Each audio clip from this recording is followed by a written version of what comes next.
Su sustancia está hecha de evocación, recuerdo, rememoración y de lo que toma del porvenir. Porque es una parte fundamental de nuestra identidad. Somos nuestra memoria. El programa de Lina que nos lleva de viva voz con los especialistas. ¿Qué tal, amigos? ¿Cómo están? Esto es Radio INA, esto es Somos Nuestra Memoria y yo soy Juan Stack.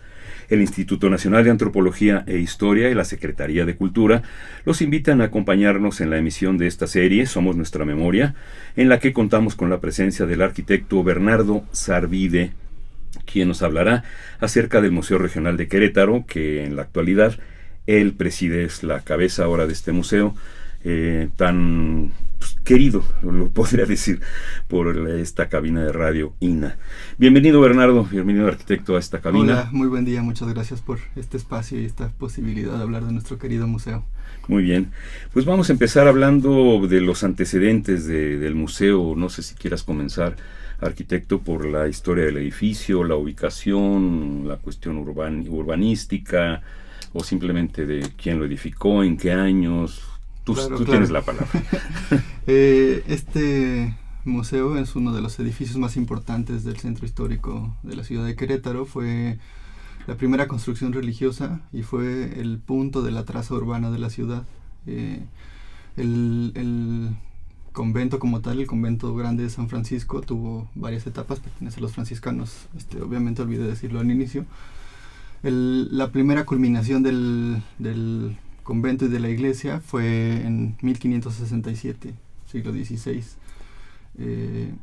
Era un espacio muy importante por el simbolismo de la fundación, porque los franciscanos fueron los primeros que llegaron a la ciudad de Querétaro. Posteriormente el convento se volvió sede de la provincia de San Pedro y San Pablo de Michoacán, lo cual también le dio mucha importancia. Fue la única parroquia por un poco más de 200 años. Todos los sucesos que tenían que ver con nacimientos, bodas, decesos, etcétera, estaban registrados en los archivos de la parroquia, lo cual le daba también una importancia en cuestiones documentales ahora, ¿no? Pero todo giraba alrededor de San Francisco. El edificio, el museo, que está ahora en la parte del ex convento, corresponde a siglo XVII más o menos. Era como entre siglo XVII y siglo XVIII fue su momento de esplendor. Fue un espacio que ocupaba alrededor de 28,000 metros cuadrados.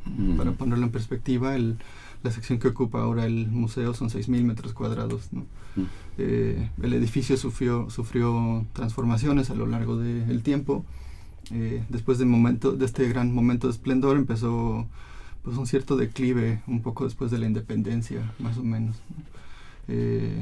Lo tomaron como cuartel, fue parte de luchas armadas en la independencia, en la revolución. Cuando vino la desamortización de los bienes de la iglesia, pues pasó a ser propiedad federal, ¿no? Lo rentaron como bodegas del mercado. El acceso principal ahora del museo en algún momento fue un billar. Esta vecindad. La sala de etnografía era una pulquería. Fue una vecindad. Entonces la vida que ha llevado ese espacio ha sido de pasar de ser el centro el centro espiritual de la ciudad, ¿no?, a un olvido importante, y ahora ha retomado un poco esta importancia de ser el centro de la ciudad y de ahora resguardar la historia de la región, de la ciudad, del estado, y toda la conexión con la historia nacional. De hecho, toda la importancia de San Francisco fue la primera catedral. Ya no es en la actualidad, pero primero porque fue el primer templo, era, digamos, el eje religioso. Y como dices que estaba tan extendido, por ejemplo, la Plaza de la Constitución actual de Querétaro eran las huertas del convento de San Francisco. O sea, sí, tan extendido estaba, ¿no? Justamente el atrio de San Francisco, junto con la Plaza San Francisco, son ahora el Jardín Cenea, ¿no? Claro. Este bloque donde está lo que ahora es o era el Gran Hotel, más bien, era donde estaban las capillas de los naturales, que se demolieron en algún momento de la historia. Justo la Plaza Constitución que menciona era el huerto. un bloque completito donde estaba la parte del el hospital del convento. Abrieron un boquete en lo que ahora es el Andador Libertad y separaron una manzana completa que pasó a manos de particulares. Si uno se para en la Plaza Constitución y ve la continuidad del edificio, pues se da cuenta del tamaño que tenía y de la importancia de ese lugar, ¿no? Y el Jardín Cenea también tiene como una importancia histórica bonita, digamos. Sí, pues fue la Plaza de los Escombros muchos años, cuando demolieron estas capillas de los naturales que eran parte del conjunto San Francisco. ¿Eran 4 capillas? ¿3 capillas? Eran 4 capillas, 4, ¿verdad? Sí. Pues las dinamitaron, tal cual.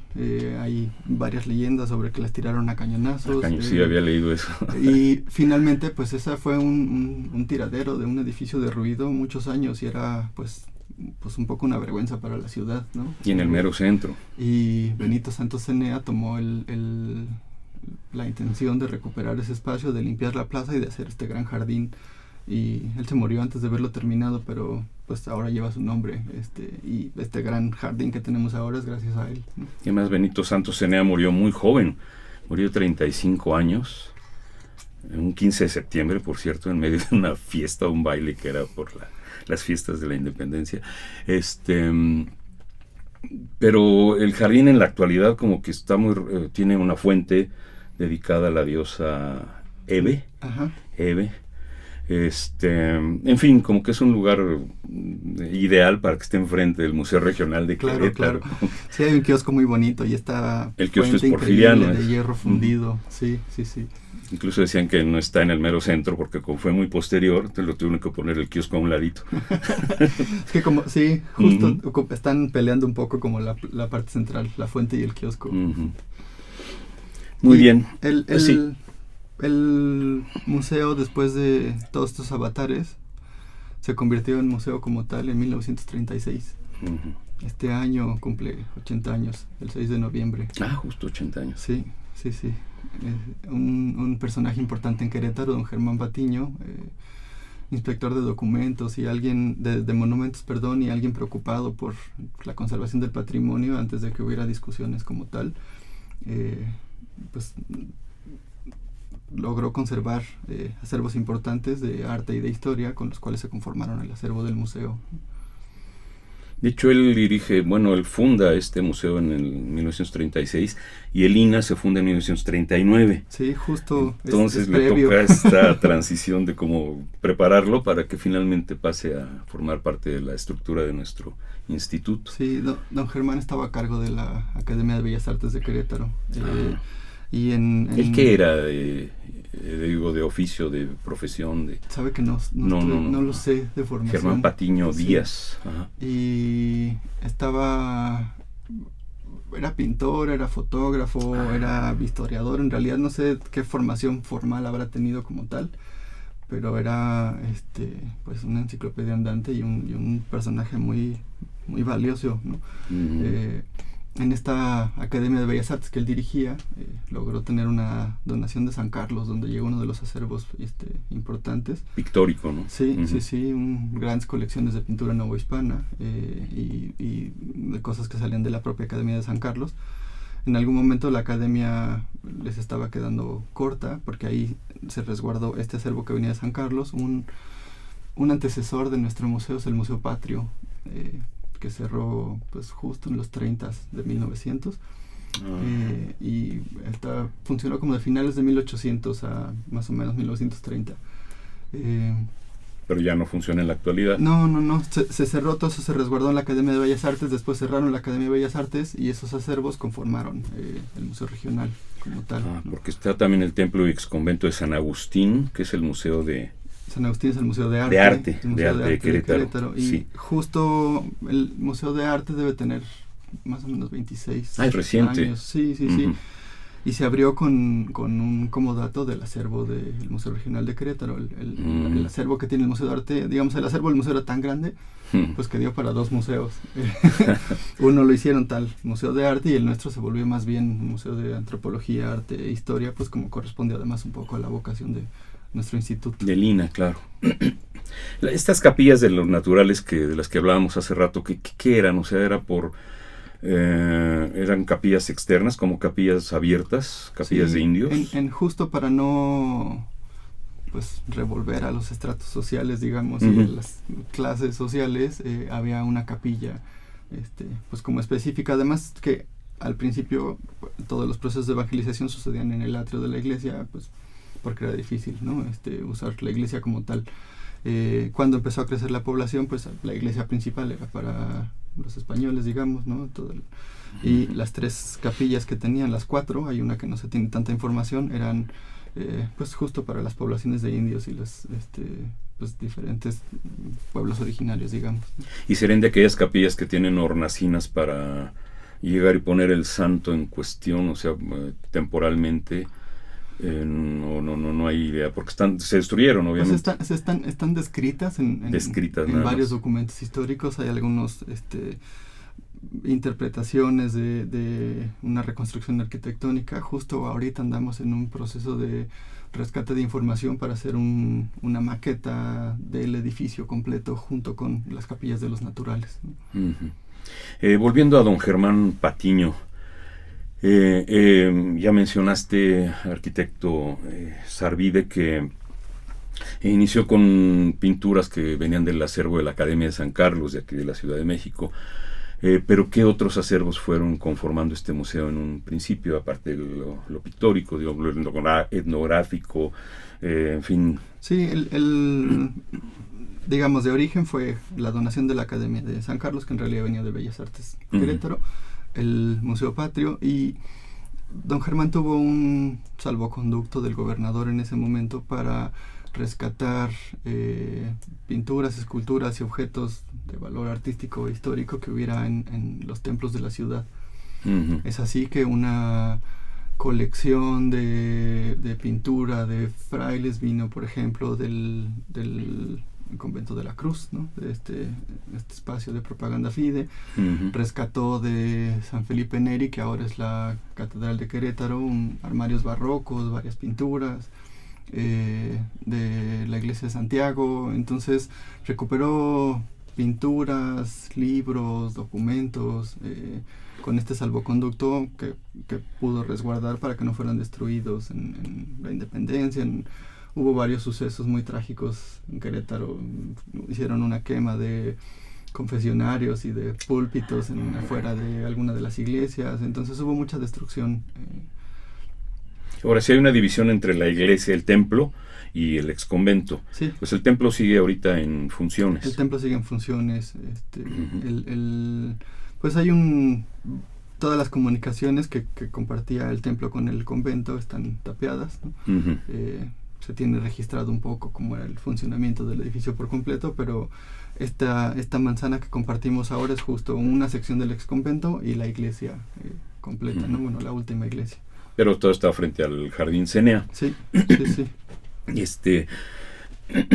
Perdón. Me quedé pensando en el fascistol y en la sillería. ¿Estos están en el templo o están en el museo o en el exconvento? Están en el templo. Hay un fasistol increíble justo en el coro de San Francisco, y la sillería también está ahí, todo de 3 guerras. Bueno, decimos muy cultos que es un fasistol, pero ¿qué es un fasistol? Un fasistol es un soporte, digamos, para poner los libros de coro. Uh-huh. Los libros de coro son unos libros de grandes dimensiones que usaban para cantar las misas, y el fasistol era donde ponían los libros de coro.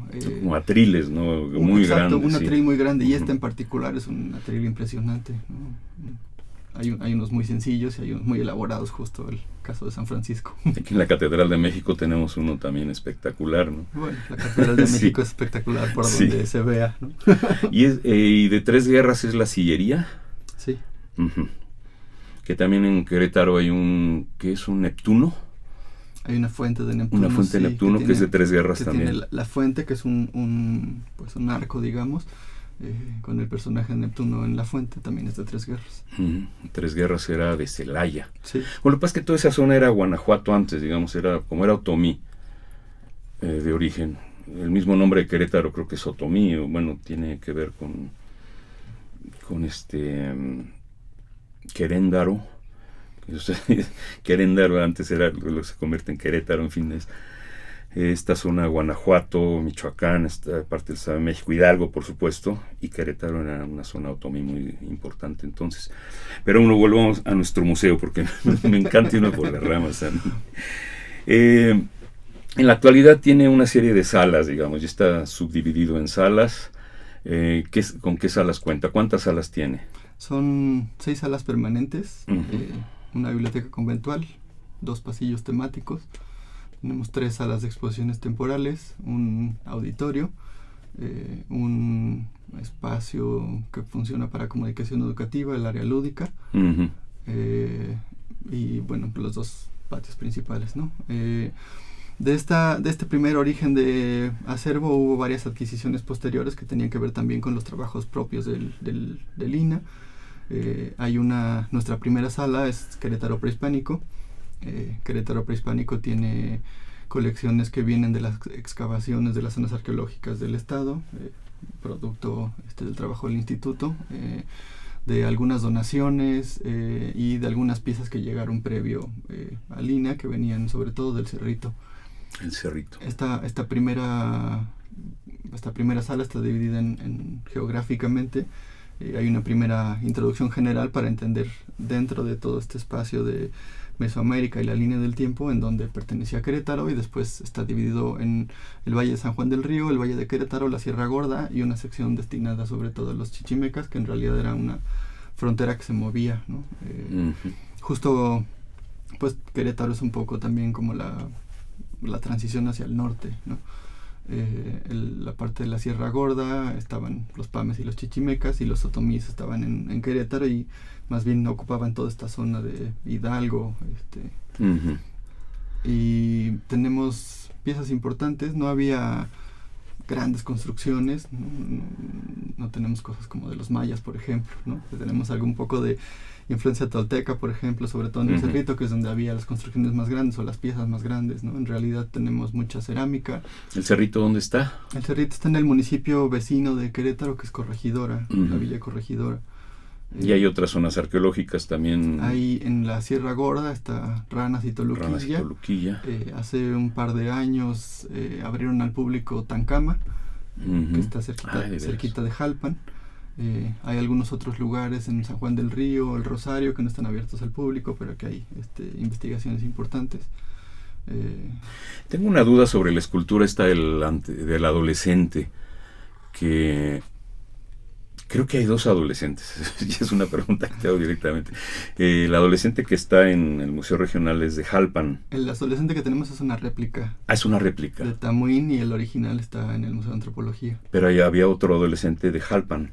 Había un adolescente de Jalpan, pero no estoy seguro del destino. Que son muy parecidos. Entonces, sí. Reproducción la que está en... Sí, la que tenemos nosotros es tristemente una reproducción, pero era importante mostrarlo.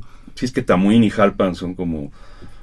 digo, claro, si sigues por la Sierra Gorda, llegas a la Huasteca, llegas a Tamuín, pero no están tan cerca, digamos, comparado que haya 2 esculturas tan semejantes. Claro, sí, no propiamente, pero pues la influencia de la Huasteca tuvo diferentes etapas, ¿no? Y en realidad a Querétaro le toca muy poquito, justo ya pegado, ¿no? Allá a Veracruz y a San Luis, Tamaulipas, pero pues digamos que el intercambio cultural era fuerte, ¿no? Con la parte del semidesierto, con Guanajuato, había como pues diferentes culturas y todas se congregaban un poco en Querétaro como un punto intermedio. Entonces podemos hablar de 3 regiones, o sea, valles, semidesierto y Sierra Gorda. Exacto. Y de todas estas 3 regiones, digamos, hay piezas ahí. ¿Qué hay? ¿Lítica, cerámica? Tenemos mucha cerámica, mucha lítica, tenemos una colección muy bonita de cosas de Chupícuaro, de esculturas chupícuaras, algunas piezas muy bonitas que vienen de la Sierra Gorda, que son unas vasijas de alabastro. Hay piezas que tienen que ver con la minería, algunas pequeñas ollitas donde almacenaban el cinabrio. Hay pues algunas tallas y restos de frisos y cosas que tenían que ver con las zonas arqueológicas propiamente, ¿no? En la parte del Valle de Querétaro hay un fragmento de un chacmol que venía del Cerrito, la influencia tolteca, ¿verdad? Sí, algunos caracoles muy bonitos que eran los coronamientos, las almenas, ¿no? es muy bonita esa sala, además. Esa se remodeló más o menos recientemente. Esa sala es del 98. 98. Esa fue la primera sala reestructurada en este último proceso de intervención a las salas permanentes, que fue del 98 al 2010, más o menos. Entonces es como la más fresca, aunque sea la más antigua. Digamos que es la sala más viejita de la última renovación, además de que cronológicamente pues es el origen, ¿no? Claro, el origen de... Andamos ahora con ganas de retrabajar esa sala porque ha habido muchos trabajos de investigación en paleontología que no están reflejados ahora, por ejemplo, en las salas, y serían un antecedente importante, ¿no? ¿Paleontología de qué región o de qué...? Pues en el Valle de Querétaro, en San Juan del Río y en la Sierra Gorda han encontrado colmillos, ¿mamutes o...? De mamuts, algunos molares de bonfoterios, que son pues, un primo de los mamuts. Hay pues muchos vestigios de piedras con fósiles. Hay pues un poco de información que sería importante hablar, ¿no? Pues del origen de Querétaro como lecho marítimo. Sí, la arqueología además nunca termina, o sea, sí. Ya que actualizaste una sala, hay más descubrimientos o una nueva zona arqueológica. Claro. Bueno, no nueva, que no son nuevas, son viejas. Pero sí, por ejemplo, Tancama no está en nuestra sala de Querétaro prehispánico porque no existía información suficiente. Entonces, pues es importante actualizar los discursos. Hay siempre muchos avances en cuestiones didácticas, en cómo transfieres, en cómo le muestras la información al visitante, ¿no? Cómo dispones las colecciones, cómo vuelves los espacios a veces más lúdicos, ¿no? Y un proceso de reestructuración te ayuda a eso, ¿no? Claro. ¿La siguiente sala cuál sería? La siguiente sala son los pueblos indios de Querétaro, que es nuestra sala de etnografía. Ahí hablamos principalmente de los otomís en las dos regiones principales que ocupaban en Querétaro, en Amealco, que es la parte del sur, que es una sección con pues muchos árboles y mucha agua, y los otomís del semidesierto, que son más bien como Puerto Limán. Entonces pues es como una misma cultura con dos diferentes ambientes, pues tiene variaciones en el lenguaje, en las costumbres, ¿no? Mantienen un núcleo central, pero tienen sus diferencias, ¿no? Hablamos de los pames también, que en realidad hay una población pequeña, más bien ya los pames corresponden más a San Luis Potosí, ¿no? ¿Más Sierra Gorda o Huasteca? Pues sí, más a la Sierra Gorda. Tenemos una reproducción de una capilla familiar otomí, que es una de las cosas que a mí más me gustan de esa sección. Hay una primera introducción donde se habla de la superposición del ciclo agrícola, ¿no? Con todas las celebraciones católicas religiosas, las fiestas a San Miguel, que todo lo que tiene que ver con los inicios de la siembra, la cosecha, las lluvias, ¿no? De ahí pasamos a la capilla familiar, donde se replicó, digamos, ¿no? Una bóveda de cañón corrido. Se pintaron los murales originales de algunas de las capillas que siguen en funciones en el semidesierto, y hay un altar, ¿no? Muy bonito, y de ahí se mueve uno a la sección donde están la parte de los otomís, ya del semidesierto y de Amealco. Hay un interactivo sobre lenguaje, sobre música, sobre medio ambiente, y cerramos con los indios en la ciudad, ¿no? Y ahí hablamos un poco de los concheros, de la Virgen del Pueblito, en la actualidad, digamos. De las procesiones que se hacen conectadas, ¿no? con los pueblos originarios. Muy bien. La siguiente sala sería la sala de sitio. Después de salir de la sala de etnografía tiene un pequeño descanso, hay que cruzar el patio de los Naranjos, muy bien. regresar al patio principal, y a partir de las escaleras principales del convento empieza la historia de la sala de sitio, ¿no? La sala de sitio habla desde la llegada de las órdenes religiosas a la Nueva España hasta la fundación del convento, ¿no? Entonces tenemos ahí pues 300 años de historia. Hay una colección muy importante de pues pintura novohispana. Tenemos cosas, hay un apostolado de Villalpando increíble, hay algunas piezas de Vallejo, de Nicolás Juárez, tenemos una pequeñita muestra del acervo de la biblioteca conventual. Hablamos de todo el proceso de evangelización, de cómo el convento de San Francisco era parte de la provincia de San Pedro y San Pablo, de la construcción del convento, de los benefactores, de la vida cotidiana como tal, ¿no? Hay algunas muestras de las instalaciones, por ejemplo, de las cañerías de cerámica para llevar el agua, ¿no? Hay algún instrumental con lo que se usaban para trabajar el jardín y la huerta. Y llegamos entonces hasta los procesos armados y pues, la conversión. Hay unas fotos muy bonitas de Carranza en la Academia de Bellas Artes, donde se ven una colección de medios puntos de Cabrera que ahora está en el museo. Entonces hay como algunos referentes históricos para que entiendas la transición del edificio, la conversión de los espacios, el origen de las colecciones y la fundación como tal, ¿no? Muy bien, y seguiremos con Querétaro Virreinal. Querétaro Virreinal Querétaro Virreinal, las siguientes salas son los últimos espacios que se han intervenido. En Querétaro Virreinal tenemos una pequeña regresión en el tiempo, cubrimos pues un poco la misma temporada que la sala anterior, pero con otra intención, ¿no? Querétaro Virreinal está dividido en 4 secciones. Hablamos primero de la reconfiguración de la sociedad, de la llegada de los españoles a Querétaro. La siguiente sección hablamos sobre economía, los obrajes, la industria del tabaco, la minería, las haciendas, las instituciones coloniales. Tenemos la sala como dividida en 2, una parte civil y una parte religiosa, ¿no? Hay un mapa de Humboldt increíble donde hablamos de la división política, ¿no? Y un mapa de diezmos muy bonito. Tenemos una última sección que habla sobre Cadereyta, que era una alcaldía mayor, que hasta mediados de 1800 se volvió parte de Querétaro, ¿no? El estado como tal no comprendía la parte de la Sierra Gorda, digamos, ¿no? Que era esta sección que era Cadereyta. Ahí se habla, y creo que te lo preguntaba antes de abrir los micrófonos a esta conversación, sobre el indio Conín o Fernando de Tapia, ya su nombre de convertido.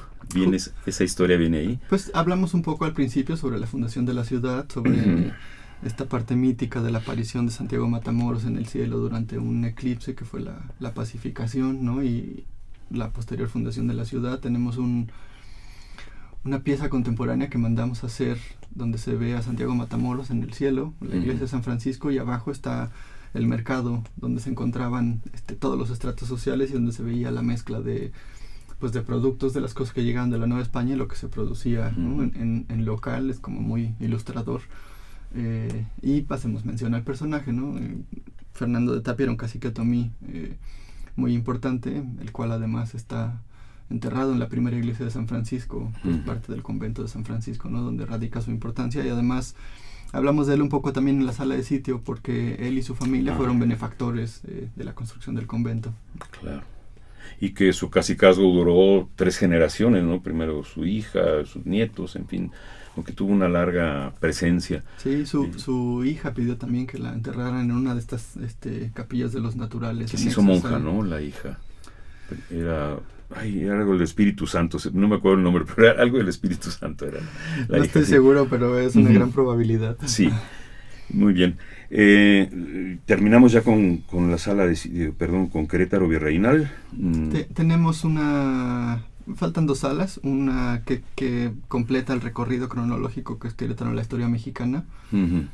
Ahí vamos desde el proceso de la independencia, un poco de contexto internacional, la conspiración, la guerra de independencia, la independencia en las primeras legislaciones, Iturbide, las intervenciones extranjeras, la guerra de reforma, el sitio de Querétaro, Juárez, la restauración de la República, Porfiriato, y hablamos un poquito de la Revolución y cerramos con la promulgación de la Constitución de 1917. Claro, es que Querétaro es muy importante en ese sentido, ¿no? Porque cierra un ciclo tan importante como el Segundo Imperio, claro, con el fusilamiento en el Cerro de las Campanas de Miramón, Mejía y Maximiliano, y es la iniciadora del proceso constitucional de 1917, sí, que hasta la fecha es el que nos rige. Claro, estos tres momentos importantes en la historia nacional ligan a Querétaro. La independencia, claro. Con la independencia, ¿no? El fusilamiento de Maximiliano, el Segundo Imperio, ¿no? Y cerramos justo con la Constitución, que ahora el año que entra cumple 100 años. También, de veras. Sí. 80 años del museo y 100 de la Constitución. El año que entra se cumplen 100 de la Constitución, 150 del fusilamiento de Maximiliano. Este año cumpliría 100 años la conformación del Congreso Constituyente y los 80 años del museo, ¿no? Estamos llenos de efemérides importantes.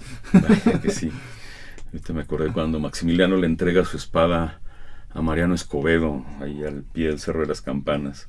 Y ya lo toman preso. Y esa es otra historia con la que nos podríamos seguir, así como... Sí, pues Maximiliano fue un personaje importante para la sociedad en Querétaro, ¿no? Hay Claro. varias piezas pues muy representativas Sí. de él. En esta sala es donde hay objetos de doña Josefa, de la corregidora. Sí, tenemos en el inicio, donde hablamos de la independencia, está la cerradura y la llave por donde se supone que dieron el paso de la información, ¿no? Uh-huh. Hay algunos objetos personales suyos. En la parte de Porfiriato tenemos una urna que venía del Museo Patio, que era donde se movieron sus restos en algún momento. Hay pues una peineta, un camafeo, hay pocas cosas, pero tenemos algunas cosas importantes representativas suyas, ¿no? No, la peineta es muy característica. Sí. El camafeo, claro. En estos dos pasillos temáticos que mencionaba antes, hay uno de ellos es una colección muy importante de Cabrera que venía del convento jesuita. Es la vida de San Ignacio de Loyola, Claro. pintada por Cabrera. Son 13 medios puntos, pues muy importantes y muy bonitos. Es una de mis colecciones favoritas, ¿no? Además de la importancia de Cabrera y de los jesuitas. Y de Ignacio de Loyola, por Sí, supuesto. de facto eran importantes, y bueno, pues Ignacio de Loyola era Ignacio de Loyola. Sí, sí. La Compañía de Jesús en pleno. Sí, y otro de los pasillos tiene una colección de ángeles, los ángeles de la Pasión. Y el último espacio, uno muy importante que no es propiamente parte de todo este recorrido cronológico, es la Sala Magna. La Sala Magna tiene una pues colección de arte barroco y de pintura novohispana importante. Hay unos armarios gigantes que venían de San Felipe Neri, que eran pues de la sacristía. Y la actual catedral. Sí, unos armarios barrocos muy impresionantes. Hay bancas y una mesa de sacristía muy bonita. Hay algunas piezas muy grandes de Cabrera, de Villalpando, de Correa. Algunas de las piezas de gran formato están ahí, ¿no? Es un espacio muy grande, muy monumental, que vale mucho la pena visitar también. ¿Decías qué superficie tiene el museo? Porque todo lo que describiste, dije, ¿dónde cabe todo eso? ¿6,000 metros? Me dijiste. 6,800 metros cuadrados. Casi tenemos 7,000. más o menos. Ajá. Y pues de eso como el 80% está destinado al público visitante. De verdad hay muchas cosas que ver y hacer. Y hacemos una pequeña pausa para recordar a nuestro auditorio que estamos haciendo una conversación con el arquitecto Bernardo Sarvide Primo. Él es director del Museo Regional de Querétaro. Nos vino a visitar hasta acá, a la Ciudad de México, a la colonia Roma, a hacer esta conversación que estamos transmitiendo a través de www.radio.ina.gov.mx para todo el planeta. Y le recordamos que también pueden consultar nuestros materiales en esta dirección. Y continuamos con esta conversación con el arquitecto Sarvide sobre el Museo Regional de Querétaro. Hablamos ya de todas las salas en general y de estos corredores que mencionaste. Podríamos hablar entonces de las salas de temporales. Tenemos tres salas. 3 espacios usados para salas temporales. Uno de ellos era la sala de Profundis del museo. Es un espacio muy bonito. Más o menos las 3 salas son alrededor de 500 metros cuadrados, un poquito más, ¿no? Tratamos de reunir esa cantidad de espacios para poder recibir colecciones internacionales o colecciones nacionales importantes. Nuestro instituto itinera por el país colecciones importantes. Algunas de ellas han pasado por Querétaro y han llenado los 3 espacios, ¿no? Nuestras salas temporales son pues la parte dinámica del museo, ¿no? Tenemos siempre esta parte muy formal que son las salas permanentes, y en las salas temporales siempre se pueden hacer muchas otras cosas, ¿no? Platicábamos fuera de micrófono sobre esta gran exposición que era el jaguar prehispánico. Sí, hace como 8 años. Esa exposición es del 2005. Uh-huh.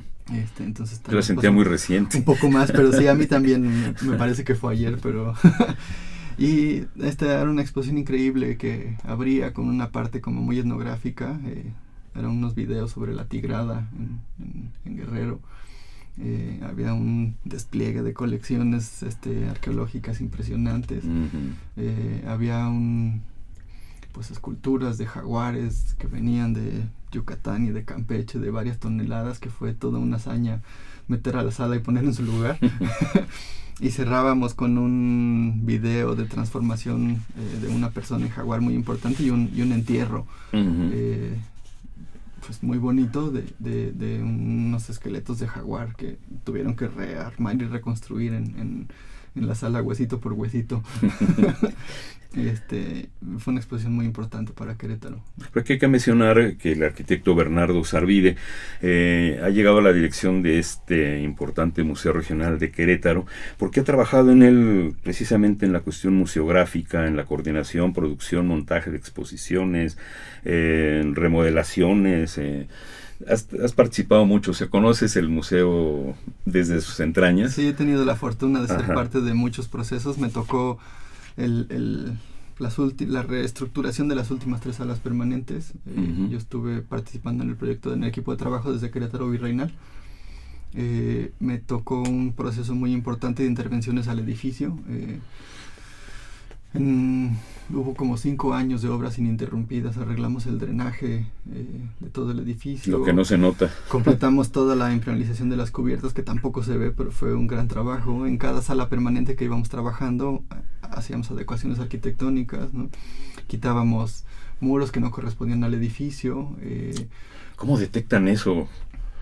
Que es un parche, que es un... Pues sobre todo por el sistema constructivo. De repente empieza a intervenir, por ejemplo, en la sala de Independencia.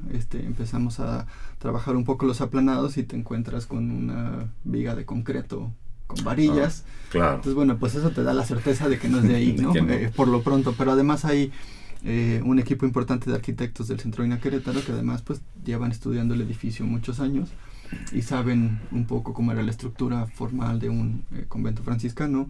A través de calas y de estudios de muchos tipos, uno sabe cuando hay pintura mural en los muros, cuando los aplanados son originales, cuando los muros corresponden o no al trazado original. El edificio tuvo muchas intervenciones a lo largo del tiempo, entonces pues tratamos de recuperar en la medida de lo posible pues un poco su forma original, ¿no? Mencionabas al principio la cantidad de usos diversos que tuvo este edificio, primero con la exclaustración y cuando dejó de ser de la iglesia. Claro, fue... Decías que fue pulquería, algo así. Fue prisión. Fue prisión y fue cuartel. Un cuartel en muchas temporadas diversas. Uh-huh. La sala de pueblos indios, por ejemplo, eran accesorías comerciales que daban servicio al Andador Libertad. Había una pulquería en la parte donde ahora hablamos de los concheros y los indios en la ciudad. Hay un pedazo de pintura mural en uno de los espacios donde están 2 personas sentadas en una sillita de madera tomando pulque, que pintaron para ese siglo XX o... Sí, Ajá. en su momento. Y lo dejaron. Lo dejamos de vestigio, ¿no? Muy bien. Bueno, yo no estaba en ese momento, pero se dejó de vestigio. Sí. El acceso principal del museo fue un billar. Uh-huh. Había toda la parte del patio de los Naranjos, eran bodegas del Mercado Escobedo y era una vecindad. Se fueron recuperando poco a poco pues los espacios. Mercado Escobedo es de Pedro Escobedo, ¿verdad? No de Mariano. De Pedro Escobedo, sí. No sé. Porque está en un municipio, ¿no? De Pedro Escobedo. Claro, justo sí. la ahora Plaza Constitución fue un mercado antes de que se convirtiera en la Plaza de la Constitución. Ajá. Y el Andador Libertad y pues parte del convento era parte de sus bodegas y de la vida cotidiana que tenía ese mercado, ¿no? Y con tanto movimiento ha sucedido algo tan curioso en Querétaro como que la catedral no está en la plaza de la la Constitución, o sea, como está en todas las plazas de este país. Sí, no, la catedral no está en el mero centro. Justo San Francisco, el propio San Francisco fue catedral por una fue temporada catedral, y después ahora está en San Felipe Neri, que es ahora la catedral de Querétaro, y pues sí, no es parte de este núcleo centro de la ciudad, ¿no? Es un caso extraño. Por toda esta transformación que ha tenido, que ahorita has mencionado a lo largo de la historia, destrucciones, reconstrucciones, remodelaciones. O entonces la labor de don Germán Patiño fue heroica, digamos. Muy. Sí, porque este edificio que tenía tantos usos, haberlo recuperado. Sí, la verdad es que hizo una obra muy memorable, desde la recuperación y la conformación del acervo hasta que de verdad el museo tuviera una vida activa, real, ¿no? O sea, todos sus primeros años, algunas de las primeras salas que abrieron no tenían instalación eléctrica, por ejemplo, entonces lo abrían solo de día porque solamente así podías ver las colecciones, claro, ¿no? Claro. Cambió de administración estatal y federal y pasó a ser de la SEP y tuvo muchos avatares que no le daban una certeza administrativa, jurídica, digamos, ¿no? No existía el INA. Exacto, ¿no? Aún cuando pasó a ser parte del INA, pues esos procesos toman tiempo, ¿no? Y los recursos que se le asignaban al museo eran pocos. Don Germán pagaba de su bolsa muchas cosas para que sucedieran actividades culturales. Se tardó muchos años en recuperar varios de los espacios del museo. Hizo un esfuerzo muy, muy loable con la federación y con el estado para tener recursos para reconstruir el edificio, además, porque pues ya te lo dieron, pero ahora habría que adecuarlo para que fuera un museo como tal, ¿no? Hay un retrato de él ahí en el museo, ¿verdad? Sí, justo al final de la sala de sitio, donde cerramos con la fundación del museo, están pues dos de los personajes más importantes para el museo, que era don Germán Patiño y el maestro Loarca, que fue un... ¿Loarca? Sí. Ese no lo hemos mencionado. El maestro Loarca era... él dirigía el conservatorio. Cuando se murió don Germán, hubo ahí un proceso transitorio extraño de un par de años que culminó con el cierre del museo, pues por falta de un director con las facultades necesarias para atender ese lugar, hasta que entró el profe Loarca, que estuvo del 71 al 85, y en esa temporada le dio una vida importante al edificio en cuestiones de actividades culturales, además de pues acabar de reestructurar sus espacios, recuperar los patios, ¿no? ¿Cómo se llamaba el maestro Loarca? Eduardo Loarca. Eduardo Sí. Loarca. Yo creo que don Germán Patiño, Eduardo Loarca y Rosestela Reyes, que fue alguna de las últimas direcciones, fueron como los tres personajes que convirtieron al museo en lo que es ahora, ¿no? 80 años de historia del Museo Regional de Querétaro. ¿Van a hacer algo en especial o están haciendo algo en especial por este aniversario? Estamos haciendo ya algunas cosas y preparando otras tantas más. Tenemos un ciclo de conciertos que empezó el mes pasado y que va a suceder cada 2 meses hasta noviembre. Vamos a tener una exposición importante que estamos trabajando con nuestra propia institución, que es una exposición que se va a llamar La Milpa, y vamos a hablar sobre patrimonio biocultural. Eso va a suceder junio, julio, agosto y septiembre. Y para noviembre, que es el mero aniversario, estamos trabajando tres exposiciones importantes. Una que va a ser una convocatoria pública para reunir acervos fotográficos y armar una memoria histórica. Sobre todo tenemos ganas de encontrarnos con archivos familiares de las personas en actividades culturales en el museo, para hablar un poco como de la parte viva del espacio a lo largo de los 80 años completitos, ¿no? Otra de las exposiciones tiene que ver sobre el rescate del patrimonio. Vamos a hablar de la conformación de los acervos, de todo el proceso de investigación y catalogación de las colecciones, de las reestructuraciones museográficas y de cómo le das contexto a las piezas en una sala permanente. Vamos a hablar de los inicios de la conservación en Querétaro hasta los procesos científicos que se realizan ahora de conservación y restauración de las colecciones con el equipo que tenemos en el museo. Mencionamos lo de las salas en general y todos los espacios en los que está subdividido el museo, pero no hemos mencionaste algunos libros que están exhibidos, pero no hablamos de la biblioteca conventual. Tenemos una biblioteca conventual, son 14,000 volúmenes. 14,000.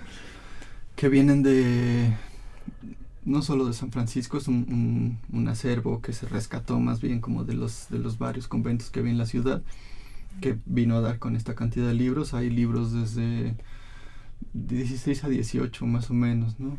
Siglo XVI y siglo XVIII son las cosas más importantes. Hay pues muchas Biblias, muchos tratados de teología, algunas primeras enciclopedias. Son unos libros muy impresionantes en cuestiones de su factura, ¿no? Estas cubiertas de piel. El papel pergamino, los grabados son increíbles en las portadas, en las letras capitulares. Hay una colección de libros de coro muy importante. Justo ahora estamos trabajando un compendio gráfico de letras capitulares de libros del siglo XVI. Qué bonito tema. Sí, escogimos 60 letras capitulares de estos libros y se va a hacer una descripción iconográfica de cada uno. Hablaremos pues un poco del acervo de la biblioteca, de la conformación del acervo, de los autores y las descripciones de estos 3 libros. Hablaremos de la parte técnica, de cómo se trabajaba el grabado, la xilografía, etcétera, ¿no? En su momento creo que va a ser una gran publicación. Este gran acervo lo ha trabajado pues casi 40 años nuestro bibliotecario. Ya lo vamos a poner en una vitrina ahora que pretenda jubilarse. ¿Cómo se llama? David Saavedra. David Saavedra lleva muchos años clasificando y ordenando, conservando los libros. Pues gran parte del estado de la biblioteca actual se lo debemos un poco a su trabajo, a su empeño y a pues el amor que le tiene a esa biblioteca, ¿no? Por ahora este espacio está abierto solo a investigaciones especializadas. En casos especiales a veces damos algunas pequeñas visitas guiadas con pocas personas, con David, ¿no? Tenemos una intención a futuro de mover una parte del acervo a la sala magna para que el público visitante pueda ver pues un poco una muestra, ¿no? De esta gran biblioteca. Tendríamos ganas de hacer algo como hacen en Guadalupe, Zacatecas. Hay una sala que tiene un pequeño cancel de vidrio donde puedes entrar y ver la biblioteca como tal, ¿no? Sin tocarla, pero exacto, la ves. Y entonces pues lo puedes conservar, pero también puedes apoyar este proceso de difusión de un importante acervo, ¿no? Claro, poniendo libros abiertos, ves las capitulares precisamente, claro. en alguno y demás. Y también en Guadalupe hay una historia de San Ignacio de Loyola, ¿no? Creo. No sé. Ay, ahorita no, perdón, siempre me salgo yo de tema. Oye, ¿estos libros estuvieron siempre en el convento? No. Porque por todos los usos que tuvo el lugar de cuartel y demás. Pasaron de los muchos movimientos y rescate que tuvieron a un colegio civil, una biblioteca del colegio civil en Querétaro. Y de ahí los donaron al museo y llegaron pues así en cajas y estuvieron en el suelo muchos años y estuvo a punto de perderse ese acervo porque no había condiciones en el museo para tenerlo en orden. Justo le tocó a don Germán pedir ayuda para construir una estantería adecuada para los libros y un inicio de ordenamiento y clasificación, ¿no? A través de la investigación de las marcas de fuego, de los exlibris, se ha sabido el origen de todos estos libros de los diferentes conventos. Muchos de los exlibris tenían una nota que venían de este colegio civil, entonces eso también ayuda a saber a dónde fueron congregados. Rastrearlos. Sí, pues con el afán de proteger pues, pinturas, libros y esculturas, muchas cosas se sacaron de los templos y de los conventos y se resguardaron. Por gracia del destino acabaron todos juntos en nuestra biblioteca conventual. Es ahora una de las bibliotecas más importantes en Latinoamérica por la cantidad de libros y la diversidad de origen, ¿no? de ese acervo. Comparable con la Palafoxiana de Puebla. Pues sí, no tenemos un espacio tan maravilloso como el de la Palafoxiana, pero sí, ¿no? Ese sería un poco la equiparación de la importancia del acervo. Y también la conservación del acervo, porque requiere condiciones de humedad, temperatura, combate de plagas, claro. Son materiales orgánicos, son algodones, son pieles. Sí, es comida favorita para varios bichos. Sí. Tenemos la fortuna en Querétaro de tener unas condiciones de temperatura y humedad muy estables. O sea, naturales. Exacto.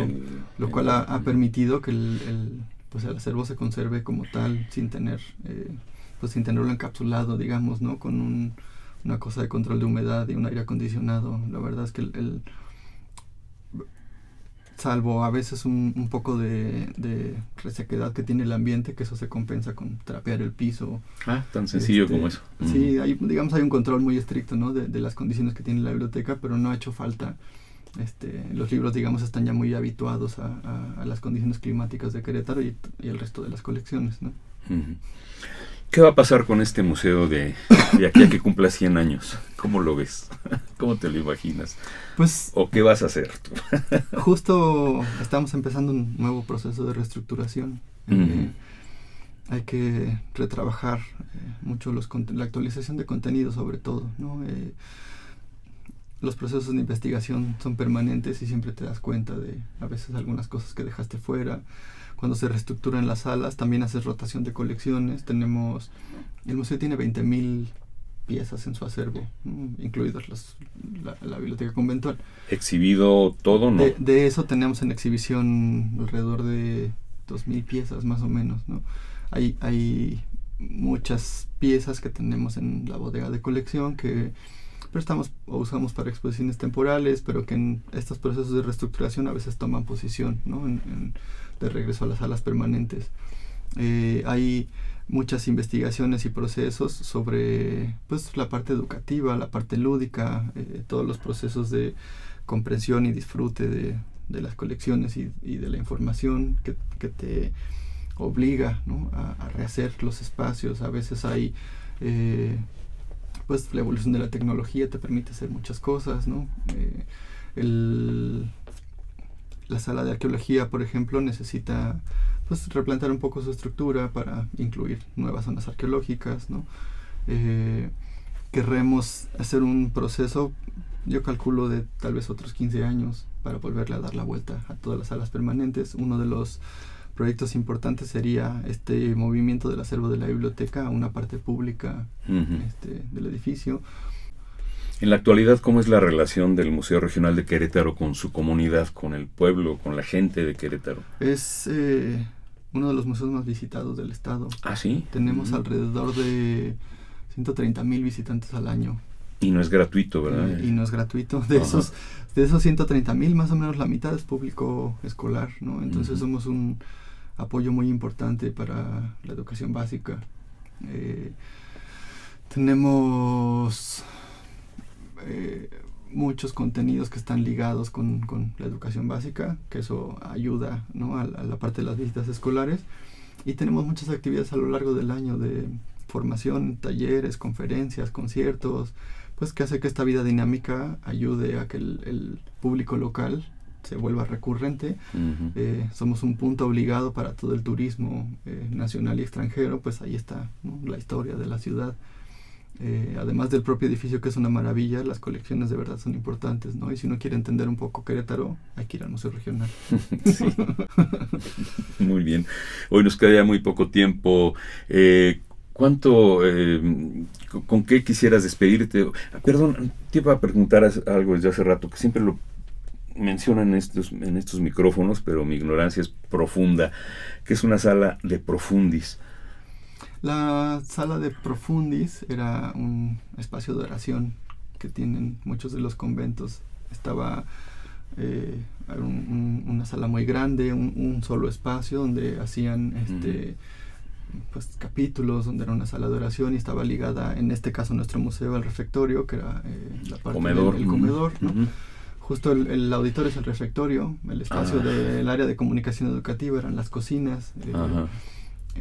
Ahorita andamos trabajando un proyecto de señalética para hablar de los usos originales de los espacios del convento, pues en el marco del aniversario, ¿no? Para poder llegar y saber que el primer espacio que te recibe es el claustro principal, ¿no? Que en el patio de los Naranjos estaba el aljibe original del convento, que el auditorio era el refectorio, que la sala de profundis, que es una sala de temporales, era eso, ¿no? El patio principal tiene una fuente, ¿no? El claustro, ¿es original esa fuente? Sí, la fuente del patio principal es original. La fuente del patio de los Naranjos llegó ahí en los años 50. Era una fuente que iban a demoler para abrir alguna ampliación de una calle en el centro histórico, y el director decidió rescatarla y montarla en el patio, ahora el patio de los Naranjos, ¿no? Para la gente que nos escucha, ¿tú qué le recomendarías? Aparte de ir a Querétaro, por supuesto, a conocer el Museo Regional, que es un edificio maravilloso, columnas, es de 2 pisos, ¿verdad? Sí. Sí, ahí en San Francisco. ¿Qué le recomendarías que consultara de materiales bibliográficos o de internet para empaparse más de este tema e ir ya preparados para hacer la visita al Museo Regional? Hay algunas ligas en la página del Facebook del museo. Tienen página de Facebook. A un Museo Regional de Querétaro, tal cual. Tal cual. Y ahí hay varias ligas a un blog donde hay mucha información sobre el edificio, donde hay algunas ligas a publicaciones importantes. Si a alguien le interesa mucho la historia del edificio, del convento, de los franciscanos, hay varias publicaciones que pueden encontrar en la tienda del museo. Hay muchos investigadores. Hay tienda, fíjate. Sí. Hay muchos investigadores. Un arquitecto, Carlos Arbizu, que trabajó mucho sobre la parte de investigación sobre el edificio y el convento, que eso está reflejado en un libro que se hizo en el 50 aniversario. Hay un investigador de Lina que se llama Guadalupe Zárate. Ella tiene una publicación muy bonita que se llama Los Espacios de la Memoria, que habla específicamente del museo y de su conformación del acervo y de la evolución del edificio hasta lo que es ahora, que vale mucho la pena. Seguramente, no sé si está en todas las tiendas de Lina, pero en la tienda de Lina que tenemos en el museo existe, ¿no? Uh-huh. Hay mucha información que pueden leer en el blog o en el propio internet sin tener que adquirir ninguna cosa, pero si quieren estudiar más, pues se pueden acercar al propio museo, a la tienda, a nuestra librería, a la biblioteca del Centro INA Querétaro, ¿no? Hay mucha documentación disponible para estudiar. Querétaro tiene una gran tradición, además de historiadores, como impulsados algunos por el Estado y otros por la Universidad Autónoma de Querétaro. Entonces, publicaciones sobre la historia de la ciudad hay muchísimas, ¿no? Muy interesantes.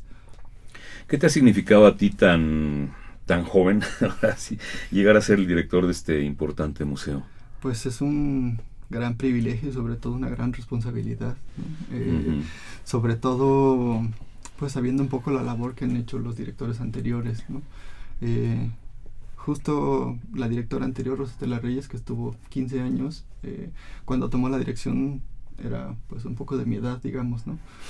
Entonces eso me da un poco de tranquilidad, de que es posible pues llevar esta responsabilidad a buen puerto, ¿no? Este es un espacio al cual yo le tengo mucho respeto y sobre todo mucho amor, ¿no? Uh-huh. Todo este tiempo que me ha tocado ser parte de los procesos de reestructuración, pues cada vez vas dándole dimensión a la importancia del lugar, ¿no? A la maravilla de ser parte del INA, ¿no? De ser parte de una red de museos, a todas las posibilidades que tiene un centro cultural o un espacio cultural abierto al público como es el museo, ¿no? La responsabilidad que tienes con el público visitante, con los procesos de investigación, con los procesos de conservación. Son unos espacios pues donde acabas aprendiendo sobre muchas disciplinas, ¿no? Uh-huh. Donde pues los propios procesos de trabajo te obligan a involucrarte con procesos históricos, con arquitectónicos, a saber sobre las excavaciones arqueológicas, a abrirte un mundo increíble que está ahí, ¿no? Que a veces pues otras profesiones no te lo permiten del todo, ¿no? Entonces yo de verdad valoro mucho estar ahí. Bien, pues creo que con esto podemos dar por concluida esta conversación. Muchas gracias por tu presencia aquí y suerte en tu gestión. Muchas gracias. Y gracias de nuevo por esta conversación. Gracias por el espacio. Esperamos que pues todos quienes nos escuchen visiten el museo. Estamos en el corazón de la ciudad, ¿no? Corregidora Sur número 3. Corregidora Sur número 3. Estamos abiertos de martes a domingo, casi como todos los museos de Lina. Nuestras cuotas y accesos son los mismos también que el resto de los museos de Lina, ¿no? Hay muchas facilidades para entrar gratuitamente. Pueden ir un domingo, pueden llevar su credencial de estudiante, de maestro, de jubilado, ¿no? Yo ya no pago. De verdad hay muchas posibilidades de acercarse al museo. Tenemos muchísimas actividades gratuitas y pues lo hacemos para el público visitante, ¿no? Espero que lo aprovechen y se lo apropien. Muy bien, pues muchas gracias. De esta manera, Juan Stack, un servidor, doy por terminada esta conversación, que fue posible gracias a la generosa participación de nuestro invitado, el arquitecto Bernardo Sarvide Primo, que nos habló del Museo Regional de Querétaro. Gracias a nuestros ciberescuchas por su atención. Les sugerimos consultar más de nuestra producción a través de la página que ya mencionamos, www.radio.ina, ina con h al final, .ina.gov.mx. Fue una realización de la Dirección de Medios de Comunicación a través de la Subdirección de Radio INA a cargo de Gabriela Marentes, una producción de Banibaldo Morales, controles técnicos Joel Cuautle. Gracias, hasta la próxima.